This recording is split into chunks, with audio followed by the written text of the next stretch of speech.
दोस्तों, hard thing बड़ा गोल बनाना नहीं है। हार्ड थिंग लोगों को अपने कंपनी से निकालना है जब वो बड़ा गोल अचीव ना हो। हार्ड थिंग स्मार्ट लोगों को हायर करना नहीं है। जब वो स्मार्ट और ग्रेट लोग जरूरत से ज्यादा डिमांड करने लगे तो वो हार्ड थिंग है। हार्ड थिंग बड़े ड्रीम्स देखना नहीं है। रात में नींद ना आना हार्ड थिंग है, क्योंकि आपके बड़े ड्रीम्स आपको डराने लगते हैं। हम सब चाहते हैं कि हमारे पास ढेर सारे पैसे हो, हम अपनी बिलियन डॉलर कंपनी के सीईओ और हमारे पास लग्जरी कार्स और बड़े बंगलेज हो। ये सारी चीजें बहुत सिडक्टिव लगती हैं, लेकिन इस ग्लोरी और सक्सेस के पीछे होता है हार्ड थिंग, क्योंकि एक हाईटेक कंपनी बिल्ड करने का कोई रेसिपी या फॉर्मूला नहीं होता है। सीरीज ऑफ हिट सॉन्ग्स बनाने के लिए एक आर्टिस्ट के पास कोई शॉर्टकट या रेसिपी नहीं होता, और यही है hard things about hard things. Ben Horowitz Silicon Valley के one of the most famous entrepreneur और वेंचर कैपिटलिस्ट हैं। बेन ऑप्सवेयर और लाउडक्लाउड कंपनीज के फाउंडर और सीईओ रह चुके हैं।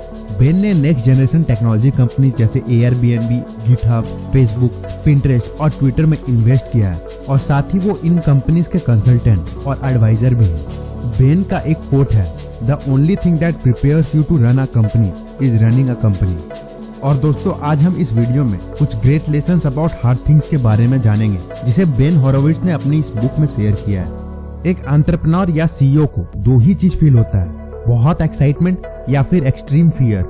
नेटस्केप के सक्सेस के बाद बेन होरोविट्ज ने अपने बिजनेस पार्टनर के साथ मिलकर क्लाउड सर्विसेज की एक कंपनी लाउडक्लाउड बिल्ड करनी चालू करी। सिर्फ 6 महीने के अंदर उस कंपनी में 200 से ज्यादा एम्प्लॉयज काम कर रहे थे। 9 महीने में लाउडक्लाउड के पास $27 मिलियन का कॉन्ट्रैक्ट था।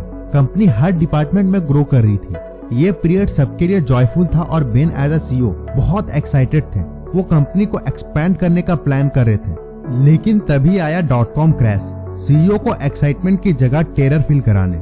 सारी .com कंपनीज बिजनेस से बाहर हो रही थी, न्यू स्टार्टअप्स कोलैप्स हो रहे थे, शेयर मार्केट नीचे गिर रहा था, नैस्डैक अपने पीक से 80% नीचे आ गया था।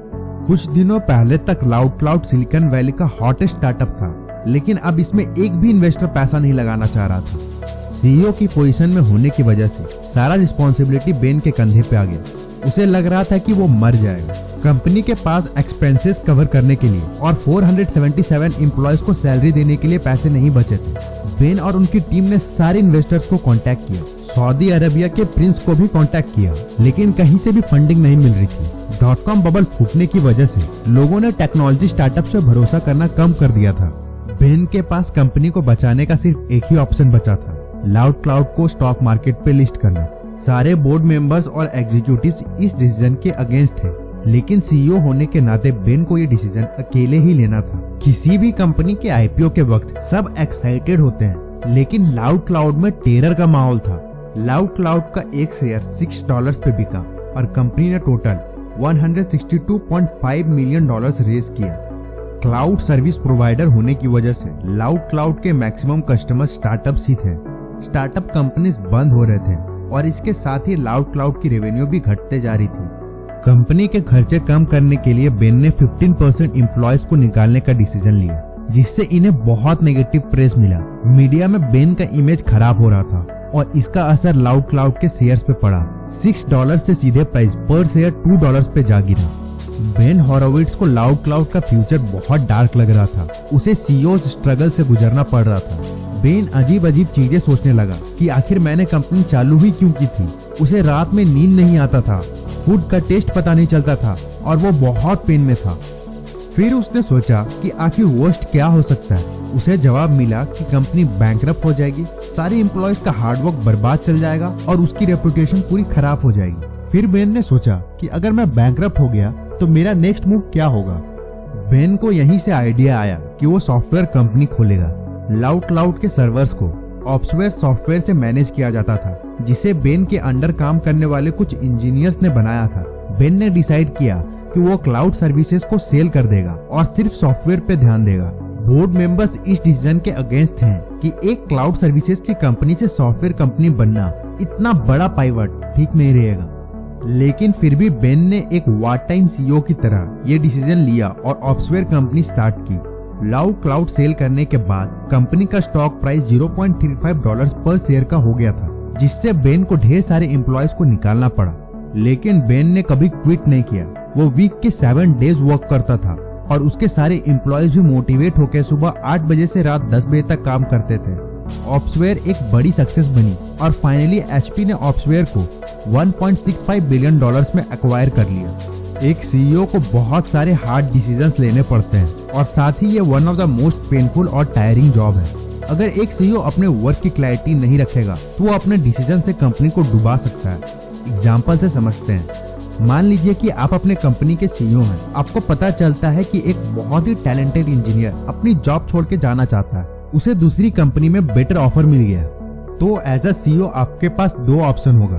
पहला कि आप उस टैलेंटेड और स्मार्ट एम्प्लॉय को जाने देंगे जिससे आपने बहुत मेहनत से हायर किया है, और दूसरा ऑप्शन कि आप उसकी सैलरी बढ़ा देंगे और उसे इसी कंपनी में रहने बोलेंगे। किसी भी ऑप्शन को चूज करने से पहले आपको एज अ सीईओ कॉन्सिक्वेंसेस के बारे में सोचना पड़ेगा। अगर आप पहला ऑप्शन चूज करते हैं तो आप एक बहुत वैल्यूएबल एसेट खो देंगे, और ये भी हो सकता है कि वो इंजीनियर किसी बहुत जरूरी प्रोजेक्ट पे काम कर रहा हो और उसके जाने से प्रोजेक्ट डिले हो जाए।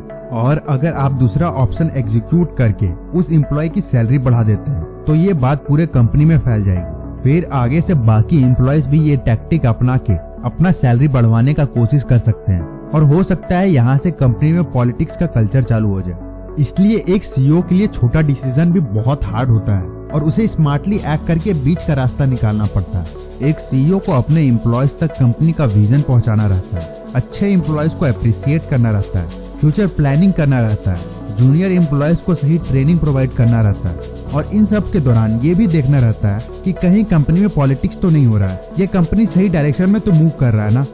जनरली जो एम्प्लॉय स्मार्ट होते हैं वो कंपनी कल्चर में फिट नहीं होते हैं, लेकिन सीईओ को तो ग्रेट एम्प्लॉयज हायर करना ही रहता है, नहीं तो एक स्टार्टअप से ग्रेट कंपनी का रास्ता कभी तय नहीं हो पाएगा। इस बुक में बेन ने कोई फॉर्मूला शेयर नहीं किया है, बस कुछ सजेशंस और एडवाइस दिया है। एक सीईओ और एंटरप्रेन्योर होने की रियलिटी बताई है और कुछ जरूरी क्वेश्चंस पे डिस्कशन किया है, जैसे कि क्या आपको अपने दोस्त के कंपनी से एम्प्लॉयज हायर करना चाहिए या नहीं, किसे सीटीओ या सीएफओ का पोस्ट देना चाहिए, सीनियर एग्जीक्यूटिव्स हायर करना चाहिए या कंपनी में से ही किसी यंग एम्प्लॉय को एग्जीक्यूटिव बनाना चाहिए, कंपनी को सेल करना चाहिए या नहीं, एटसेट्रा।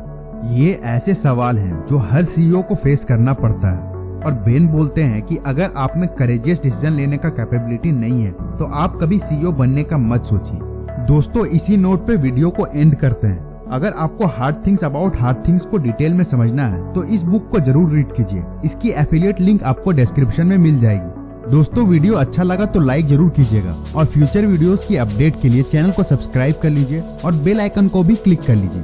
आप किस टॉपिक या किस बुक की समरी आगे देखना चाहते हैं वो कमेंट बॉक्स में जरूर बताइए। थैंक यू दोस्तों वीडियो लास्ट तक देखने के लिए। मिलते हैं आपसे नेक्स्ट वीडियो में।